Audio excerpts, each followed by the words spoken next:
फळभाज्यांमधील सर्वात आवडती भाजी कोणती असं जर कोणी विचारलं तर अनेक जण टोमॅटो आणि बटाटा या दोनच भाज्यांचं नाव घेतील, कारण या दोन्ही भाज्या कोणत्याही पदार्थात घातल्या तर त्या पदार्थाची चव वाढते. त्यात टोमॅटोचा वापर भाजी, आमटीपासून ते कोशिंबीर पर्यंत अनेक पदार्थांमध्ये केला जातो. त्यामुळे स्वयंपाकघरातील एक महत्त्वाची फळभाजी म्हणून टोमॅटोकडे पाहिलं जातं. विशेष म्हणजे टोमॅटो खाण्याचे अनेक गुणकारी फायदे आहेत. त्यामुळे हे नेमके फायदे कोणते ते जाणून घेऊयात. टोमॅटो खाण्याचे फायदे.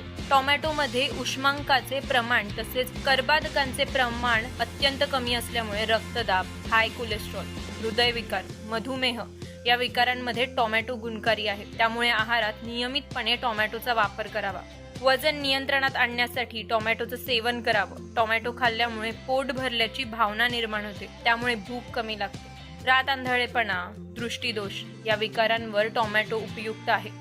हा दोष असणाऱ्या व्यक्तीने जेवणामध्ये रोज एक